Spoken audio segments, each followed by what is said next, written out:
दोस्तों, हमारे लिए आज का दिन बेहद खास है। आज सपनों और उम्मीदों के 23 साल पूरे होने का दिन है, क्योंकि आज राज्य स्थापना दिवस है। संघर्ष और शहादत ने झारखंड को एक राज्य के रूप में सन 2000 में भगवान बिरसा मुंडा के जन्मदिन के दिन पहचान दिलाई, जो एक सुखद संयोग है। इन 23 सालों में राज्य ने विकास और उपलब्धियों के नए प्रतिमान गढ़े। बीहड़ जंगलों और पहाड़ों से लेकर सुदूर गांवों तक विकास ने नई करवट ली। कला, संस्कृति, साहित्य और खेल समेत कई क्षेत्रों में झारखंड ने देश और दुनिया के नक्शे पर अपनी एक खास जगह बनाई है।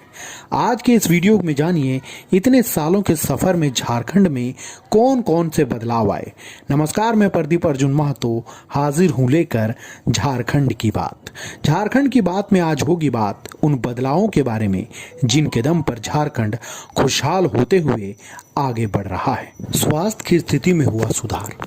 23 सालों के झारखंड में यूं तो स्वास्थ्य व्यवस्था में बहुत ज्यादा सुधार नहीं दिखता है, लेकिन राज्य के देवघर में एम्स की शुरुआत की गई है। 3 नए और 2 निजी मेडिकल कॉलेज स्थापित हुए हैं। इतना ही नहीं, राज्य में 15 निजी अस्पताल भी तैयार हुए हैं, जिसमें से आधा दर्जन से ज्यादा सुपर स्पेशलिटी अस्पताल हैं। कोरोना काल में राज्य सरकार ने चिकित्सा के क्षेत्र में खुद को पहले से और ज्यादा मजबूत बनाया है। सारंडा और सरयू के जंगलों में पहुंची सड़कें। झारखंड के सबसे बड़े जंगली इलाके में सारंडा और सरयू की गिनती होती है। कहा जाता है कि इन इलाकों में सड़कें ना के बराबर हुआ करती थी, लेकिन अब इन इलाकों में भी सड़कें और छोटे छोटे पुल पुलिया का निर्माण कराया गया है। अभी भी इन इलाकों में कई योजनाओं पर काम चल रहा है। विधानसभा भवन बढ़ा रहा है मान।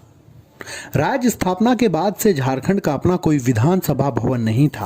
अब तक एचईसी के किराए की बिल्डिंग में ही विधानसभा की कार्यवाही संचालित की जाती थी, लेकिन रघुवर दास के कार्यकाल में रांची के धुरवा में नए विधानसभा भवन का निर्माण कराया गया, जो काफी भव्य है और इसकी गिनती देश के बेहतरीन इमारतों में की जाती है।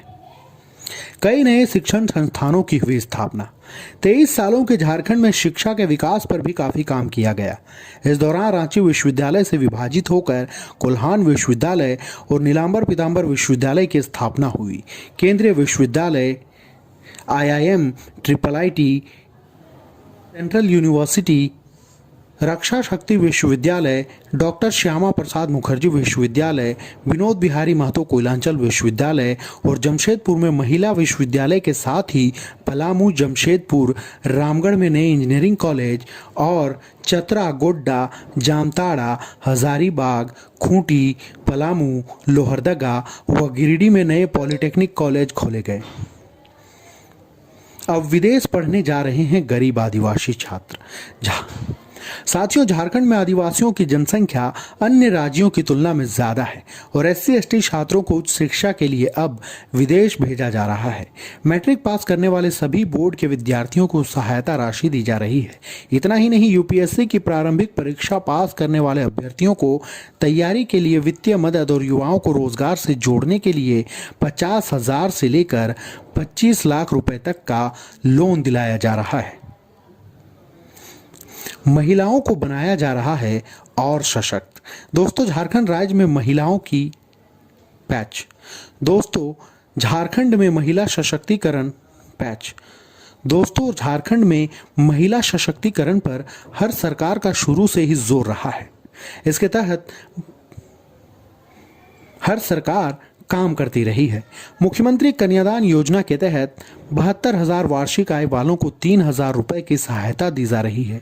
तेजस्विनी क्लबों के तहत 10 लाख किशोरियों और युवतियों को जोड़ा जा रहा है। शहरों को किया जा रहा है विकसित। रांची, जमशेदपुर, धनबाद और बोकारो जैसे शहरों की तुलना में देवघर, हजारीबाग, रामगढ़ समेत अन्य शहरों में विकास की गति और तेज हुई है। इन शहरों में सिटी बसें चलाई जा रही है। इतना ही नहीं, रांची को स्मार्ट सिटी के रूप में विकसित किया जा रहा है। खेल और खिलाड़ियों को किया जा रहा है प्रोत्साहित। साथियों, MS धोनी के इंटरनेशनल आइकॉन बनने के बाद हर राज्य सरकार का ध्यान खेल और खिलाड़ियों को प्रोत्साहन देने पर रहा है। यहाँ स्थानीय स्तर पर खिलाड़ियों की प्रतिभा निखारने के लिए कई तरह के आयोजन किए जा रहे हैं, जिससे इन खिलाड़ियों का मनोबल बढ़ रहा है और राज्य से नए टैलेंट भी निकलकर देश में अपना नाम रोशन कर रहे हैं।